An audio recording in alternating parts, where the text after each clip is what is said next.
April 14வது தேதி வரலாற்று நிகழ்வுகள்.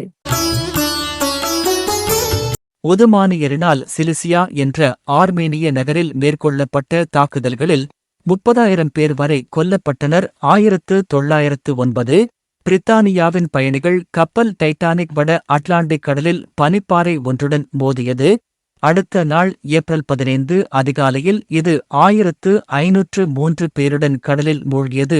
1912 மும்பை துறைமுகத்தில் இடம்பெற்ற குண்டுவெடிப்பில் 300 பேர் கொல்லப்பட்டனர். 1944 லைகா என்ற நாயை விண்ணுக்கு கொண்டு சென்ற சோவியத்தின் இசுபுட்னிக் 2 என்ற செய்மதி 162 நாட்கள் பூமியைச் சுற்றிய பின்னர் சுற்றுப்பாதையிலிருந்து வீழ்ந்தது. 1958 கொலம்பியா விண்ணோடம் தனது முதலாவது சோதனை பறப்பை முடித்துக் கொண்டது. 1981 வங்காளதேசத்தில் கோபால்கஞ்ச் மாவட்டத்தில் 1 கிலோகிராம் எடையுள்ள ஆலங்கட்டி மழை பொழிந்ததில் 92 பேர் உயிரிழந்தனர். 1986 தில்லி ஜாமா பள்ளிவாசலில் இடம்பெற்ற குண்டுவெடிப்புகளில் 13 பேர் காயமடைந்தனர். 2006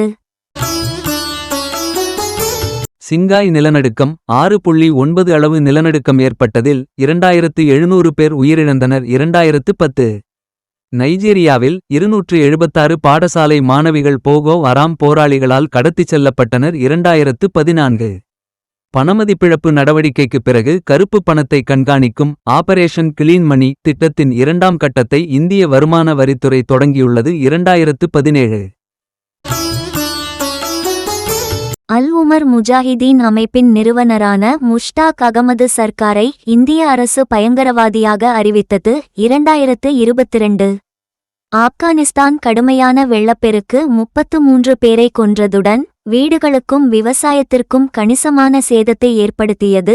2024 தமிழ் புத்தாண்டு மக்கள் அதிகாலையில் தங்கம், மலர்கள், பழங்கள் போன்ற மங்களகரமான பொருட்களை பார்க்கும் கன்னி என்ற சடங்கை பின்பற்றினர். 2025